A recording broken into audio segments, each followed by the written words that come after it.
Hello, everybody. My name is Laura, and welcome to our deep dive session, All Things Remote Events. Within the remote event industry, the digital way, or within the event industry, the digital way of connecting people, transferring knowledge, seeking inspiration, or simply being entertained is a current focus that we all want to get the most out of. And there are so many new opportunities, there are challenges, but there are especially a lot of very, very valuable stories around that topic that are worth sharing. And this is why we're here, to hear about highlights, the good and the bad, to discuss the future and the potential of the event industry, and to share visions, share ideas, and to learn from each other. And today we are going to look at a very well-known event in the tech industry. And that obviously brings along some pressure to transform the tech festival into a digital setup. But I recently came across a quite cool quote that this event, that their production is ready for tech superstars. So my guest today is Patrick de Laive. He's the founder and CPO of the Next Web, TNW, and as I said, their production seemed to be quite cool, so I am sure this is worth diving deeper in and getting some insights on. PIRATEx Deep Dive. All things remote events. Welcome, Patrick. So cool having you join us today. How are you doing? I'm fine. Thank you so much. Very happy to finally meet you in person, more or less, basically. I already heard a lot of positive things. You were also actively participating in our Pirate Life event, and there you got introduced as the living embodiment of creativity, genius, and fun. So I can honestly not wait to kick off this conversation. But Patrick, would you say this describes you best, or is there anything you want to add? Who are you? Well, it's funny that you're mentioning this because yesterday I was looking at that. Where did that quote come from? So I was typing in "living embodiment" in my email. No way. And yeah, really. And then I found that it was indeed it was an email from Rod Beckstrom, who was at the time the CEO of ICANN, which is the overarching internet organization that goes for all the domain names, basically. And he is also the author of Starfish and the Spider, which is a technology book. He was a speaker at our event 15 years ago or 14 years ago, and then he sent an email thanking me, and then in that email he said that quote, kind of like, Patrick, you are the living embodiment of creativity, genius, and fun. I think he overdid a little bit, but I took it to heart apparently, and maybe it's somewhere still out there on the interweb. So. But it was very interesting that yesterday I thought of that quote. I was like, where did it come from again? But it was Rod Beckstrom. See, now we basically brought it up again, and it will be in this deep dive forever. Oh, yay. So, yeah. And anything you want to add to your person? I'm a father of two kids. 3 and 5 years old. Yeah, you always. And that which is interesting in these times, of course, with working from home. Yeah, totally. So right now they're both not at home, so that's good. Good for me. Good. I'm founder of the Next Web, of course, and it's a company I started back in the days with Boris. It's about 15 years ago, and we're still happily working on it. And I must say the last year has been weirder than ever. Yeah. Of course. And it's not necessarily a good year, let's put it that way, for the company. I think for the whole events industry, it's not a good year. Or you could say it's a disastrous year. Don't say it like that. Don't say it like that. I do think so. I mean, there are definitely some silver linings, and we're creative and finding new ways on how to connect people and do things in a digital format. But the business model is definitely very different. So it's never. I haven't been chatting with people that were very happy about what was happening in the past 8 months. But I think like us and Pirate as well, we're adapting, and we have to adapt and quickly. And it's interesting. It's interesting. Yeah, I think that's interesting. One thing for sure. Yeah, we'll come back to the business part. I want to stick with you as a person for a few more seconds, because we had the father of 2 kids. But to get to know you on a little bit more personal level, I usually start things off with a short one or the other game. So you don't have to explain yourself. Just give me an answer, one or the other. So, are you more a coffee or hot chocolate type of person? Coffee. Obviously, okay. Keynote or discussion?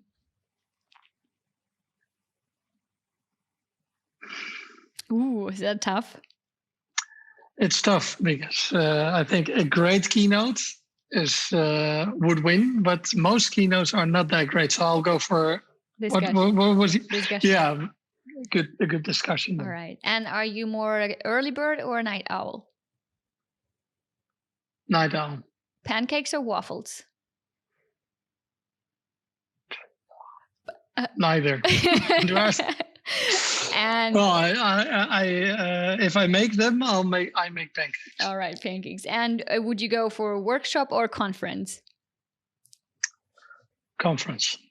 Okay, so sticking with the conference, the Next Web conference, where this is like one thing, but your company, Patrick, is not only known for a single event, but it's much more, right? Can you tell us a little bit what exactly is the Next Web?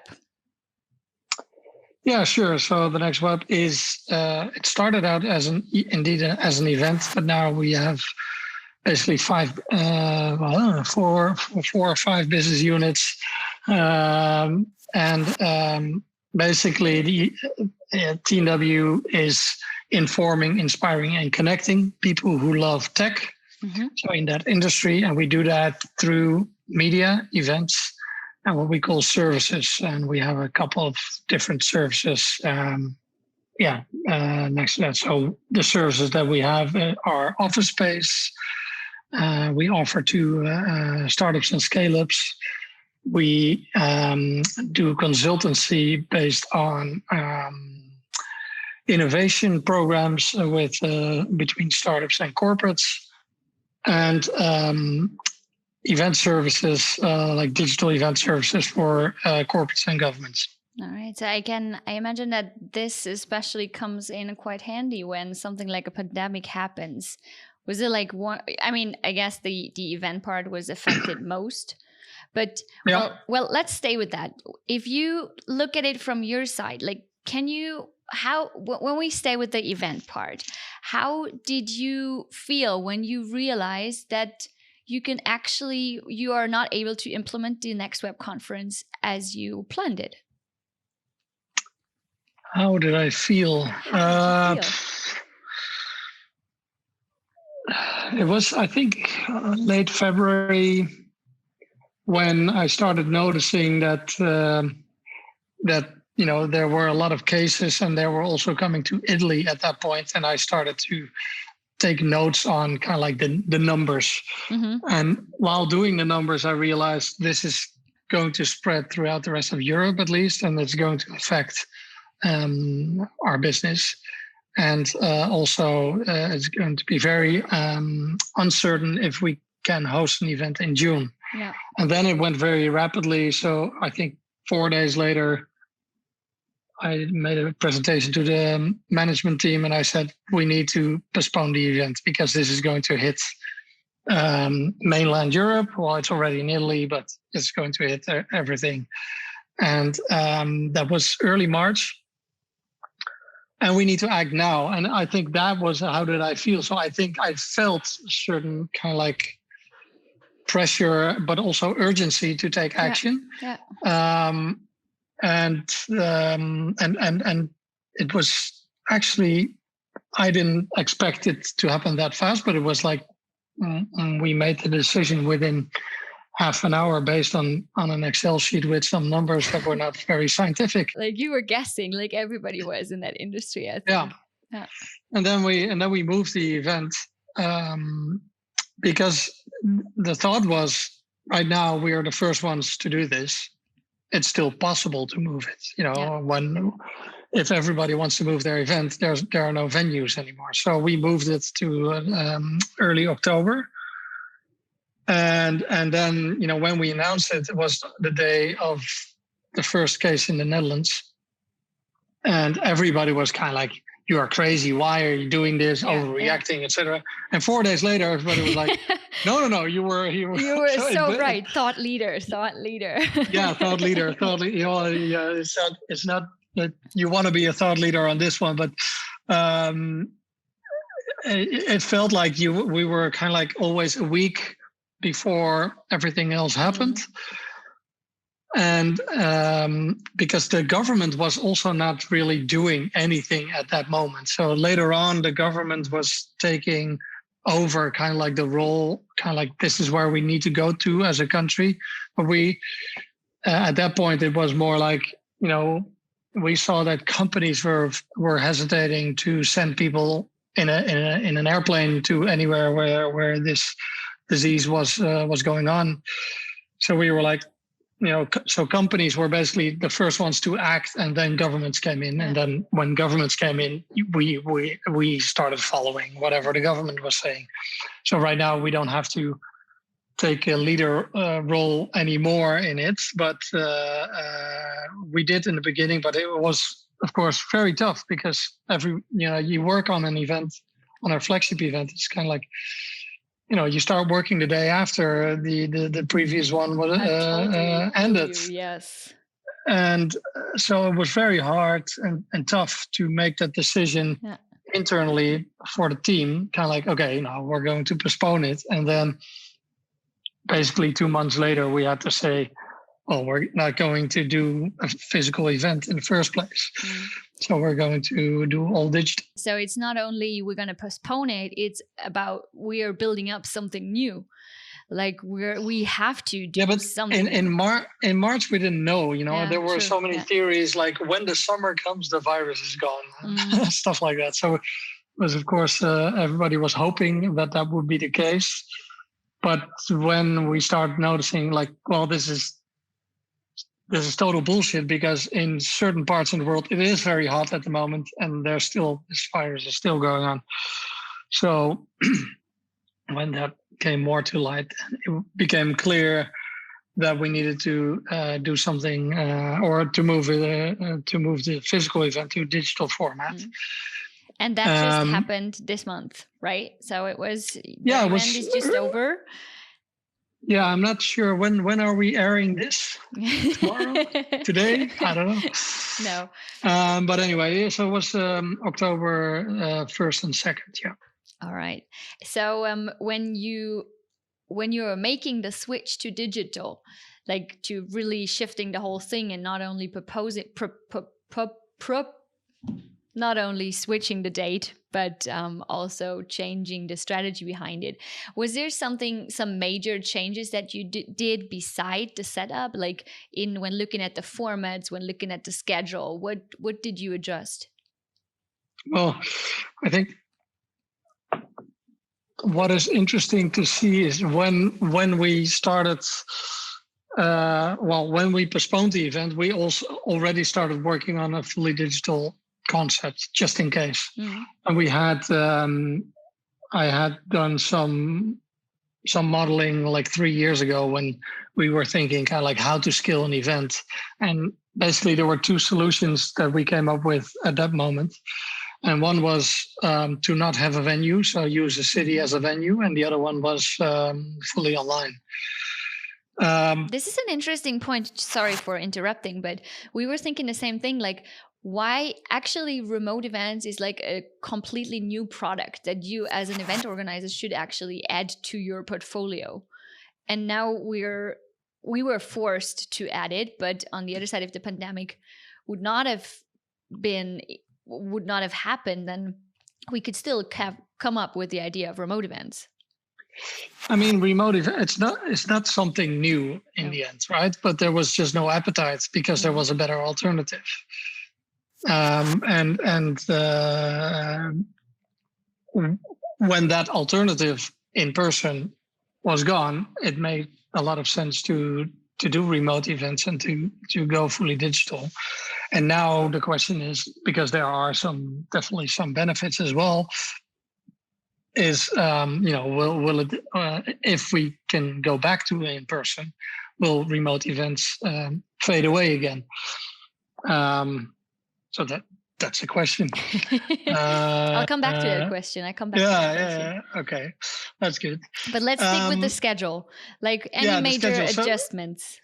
So when we created the digital formats, the thinking was this is actually a good moment to scale the event, right?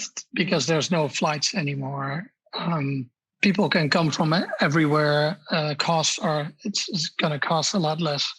So also we did a series of couch conferences in May and June.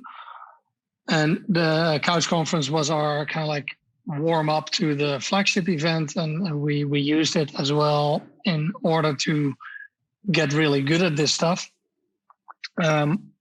And what we noticed was in May and June, there was really an appetite for well-produced digital events. October and now is a different story. So we see.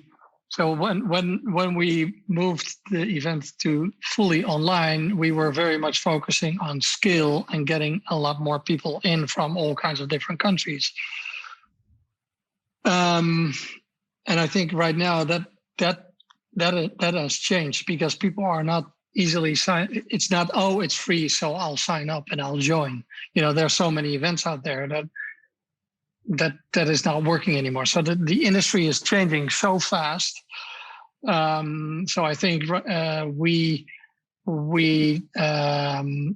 had several ticket types for our flagship event, and right now I would do it differently than we did it. What would you do differently?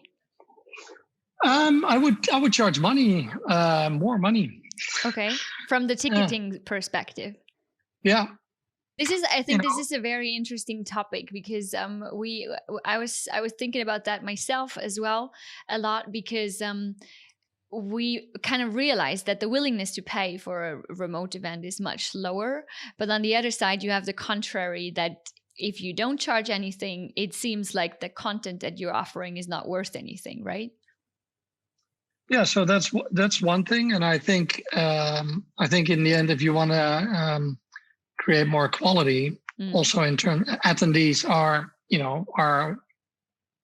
probably one of the most important parts of your aspects of an event. So if the quality of the attendees is high, the event is very likely to be good by definition. And you can have 100,000 teenagers that only speak Dutch, clicking around at a tech event. That's not going to help anybody that is normally attending the event. Good point. Yeah. Money is just the easiest way to make that separation. True. Yeah, I see your point. And I guess you, next to your own conference, you visited quite a few others, probably virtual events. When you, beside the target group or besides the people who are joining, what would you say makes up a What are the relevant characteristics or the characteristics that make up a successful digital remote event?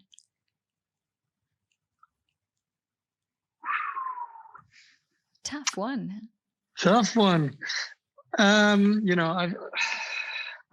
Not all digital events are created equal. Let's put it that way. It's very easy to say we have a digital event, join us, and that's also that's why there is online or digital event fatigue, you could say, because there's so many crappy ones out there that it's not, the technology is easy, right? So it's very easy to host a digital conference or a digital event. But what makes a good event is if it's well thought through, if it's well produced. And I think the key that I haven't seen being cracked really is how do you network? Mm-hmm. That's still that so we see examples of people that came back after our event. They said, like, best event ever. I talked to 50 people one-on-one, and it has brought me more value than the 5 events than the last 5 events I did in person. Mm. Yeah, because you can. But those people have a mindset. They go there and they go like, I'm gonna network today behind my laptop. That requires something from somebody. Yeah. So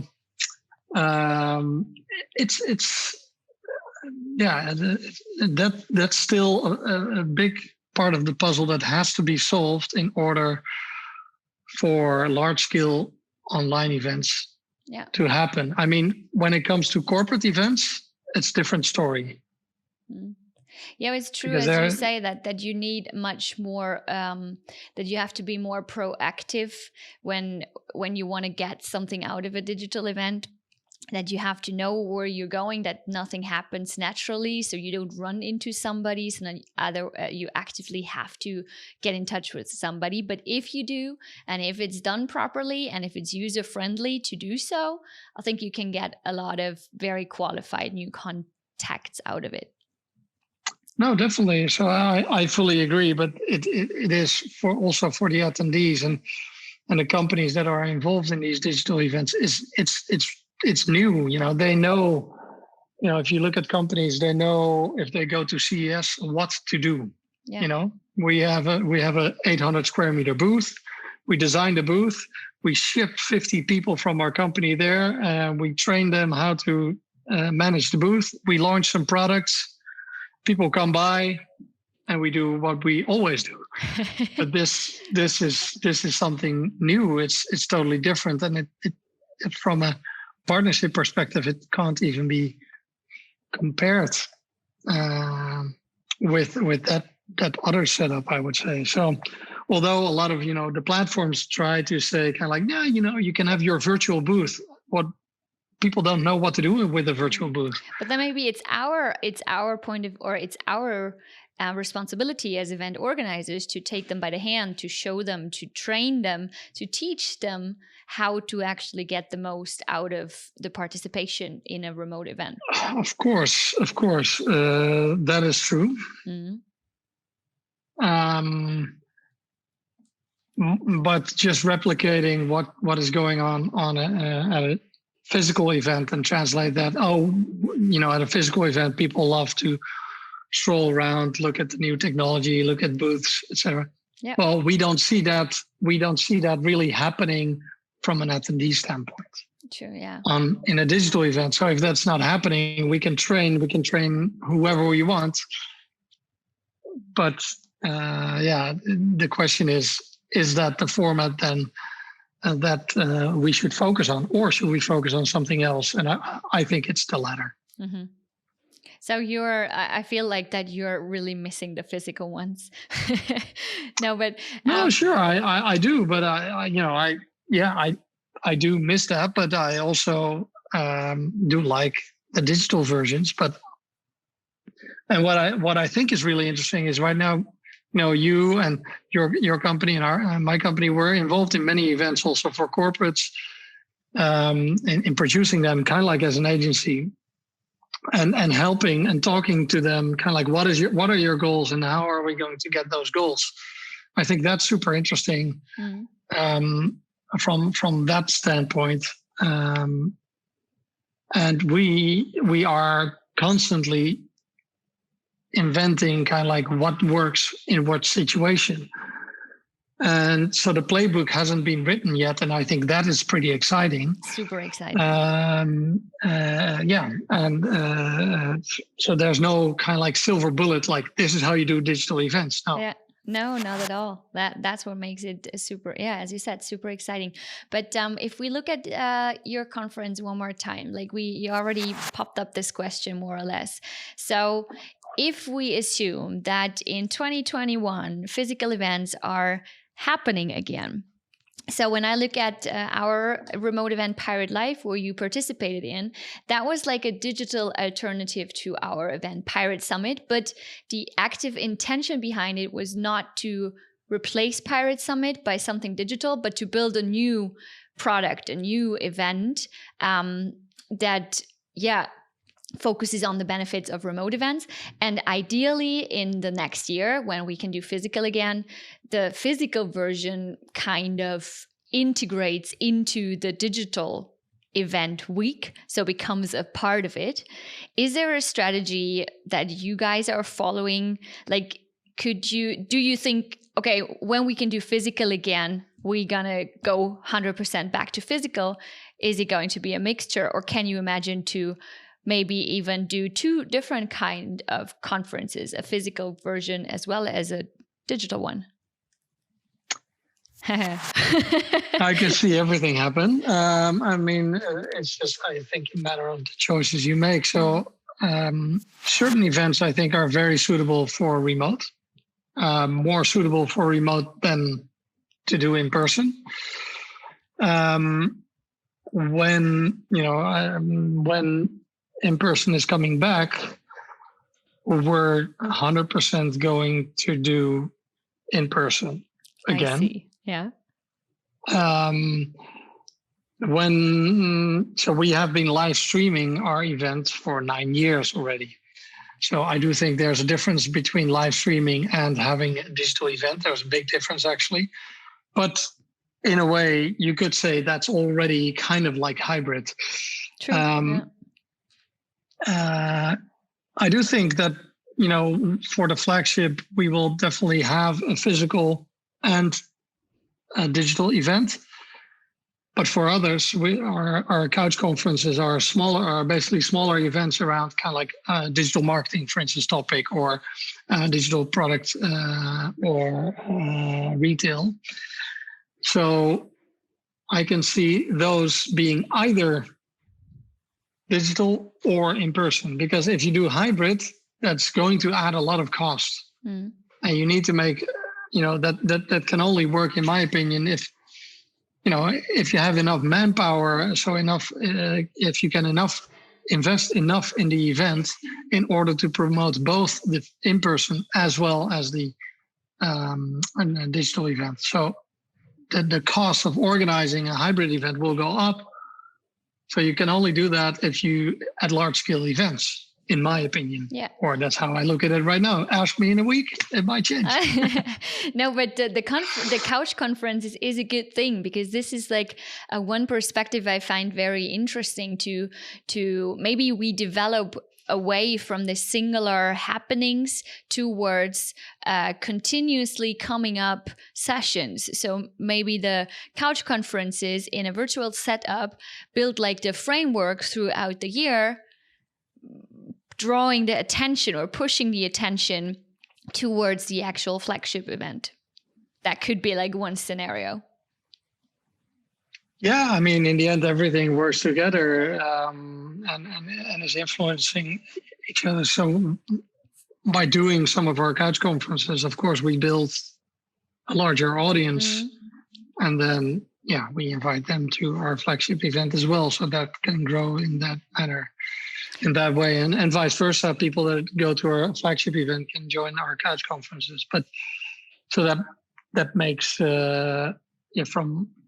from an event perspective makes a lot of sense. But the interesting thing, I think, in our case is because we have media as well, is for the first time media in events are 100% aligned because we have a global audience on media. And we used to have, of course, a physical event that took place in Amsterdam. So you needed to travel to it. So not all our readers online could even make it to our in-person event. Mm. Now with digital, it is actually possible for everybody to join wherever you are in the world as long as you have an internet connection. And you have one because you are already reading us. So from an audience perspective, those are way more aligned now than they have ever been. Mm. And I think that's super interesting. It is. And next to the bigger audience, I think a very interesting point is also that with the digital events, you create so much content. Like, I mean, when you're talking from the media point of view, now you're also producing online content during your conference or during your event. And I looked at your website and I found it very interesting what you guys are doing with it. Like how you actually handle it, how you can get the most out of it. And the common thing is to get everything on demand, of course, after the event, right? But you also did like a LinkedIn Twitter recap, which was really, really cool. Yeah. And I think it's you do a couple of things and test and then see if it works, of course. So, and if it works, you repeat it. And did it work? Because if it did, then I might do it. Yeah, sure, you should. No, so and in general, I think when we did in-person events, that's actually quite interesting. We used to put everything just on YouTube, put all the talks on YouTube. And if you do that, nobody's really paying attention to it. So now we put it behind kind of like a paywall, We have TNW talks. You can watch all the talks that are there for the whole year. And it comes with a ticket to one of our events. So you need to attend one of our events, and then you have access to all the talks. And I think that makes a lot more sense from a publishing perspective than just to put everything on YouTube. And you control more of the user journey towards your content. And you can still decide kind of like, hey, this was a great talk. I want to write an article and I'm going to embed this specific talk in there and then point to all the other, to the database out there. So actively connecting the single spots, right? That's cool. Yeah. I want to come back to you and your team one more time, because you said that doing the digital event is like you need a lot of resources, you need a lot of the production is like more effort, and also the skill set in the team needs to be adjusted, right? So how did your team develop when you did that switch on 100% remote or fully remote? Well, so we were quite lucky that our team is kind of like digital savvy in the first place. So, we have never been an event agency with like event organizers, purely event organizers. So they're digital savvy by definition. So that lucky helped. You, yes. Yeah, so that helped. But and then we basically did kind of like 2 weeks of kind of like diving into like 100 digital tools and doing demos and looking at what is possible with this tool, what is possible with that tool. So we learned quite a lot there, and then sat down with the team kind of like to adjust the format. Then basically ran with it. But I mean, it is from various aspects very different than hosting an in-person event. With in-person, you can also solve a lot of stuff while the event is going on. With digital, that's harder, and there's so many other aspects that you don't control. I don't control your internet speed, for instance, but you think you have great internet, so you think it's our fault. Yeah, it's true. All these kinds of new complications that come in.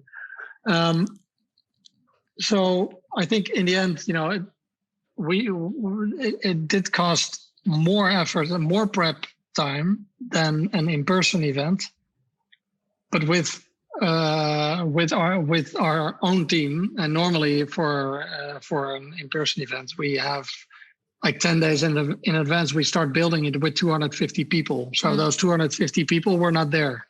It was now only our own team. So with in-person, you outsource a lot more of the operations of the event itself. And so it looks like there's a lot more work to do for a digital event. Yeah. And were you more... And in a way, there is more, because you have to train speakers, you have to train attendees, you have to educate them, and a lot of communication. And some people are they know exactly how to do with it, so they get annoyed that you communicate so much, and others they still don't get it, and they say like, you don't communicate enough. Yeah, but it's also, I mean, there's so many different participants of an event, like the speakers, the attendees, the exhibitors, whatever. And usually with physical events, they're used to it. They know what to do. Yeah. And with the physical one, with the digital one, we have to really, as I said in the beginning, take them by the hand. And it's much more training than you think in the beginning. Okay. Yeah, but that's in the end is quite interesting. So our conversations with our partners moved from kind of like, okay, we want to sponsor this event, to let's talk on a strategic level what our event participation should be in our marketing mix. Yeah. And that's quite nice, I must say, because you can really help the companies that are, that were using events to drive leads, and now see kind of like the digital event formats are not working so well for them. So what to do then? Yeah. And those are interesting conversations. Totally. I'll leave that as a closing sentence, more or less, and take you to the closing question, which you kind of already answered, but I always wrap it up with that one. Patrick, would you say remote events are here to stay? Yes. Yes. Okay. Yeah. Then let's leave it like it is. Thank you so much for your insights. And I think there are, as you said, exciting times coming up. And there is a lot of potential in matchmaking, in exhibition, in letting remote events become part of a marketing mix. And thank you for you. And hope to talk to you soon, maybe in physical version. Let's pray for the vaccine. Yeah. Thank you. Okay. Thank you so much. Thanks everybody for joining, and take care and goodbye. PIRATEx Deep Dive. All things remote events.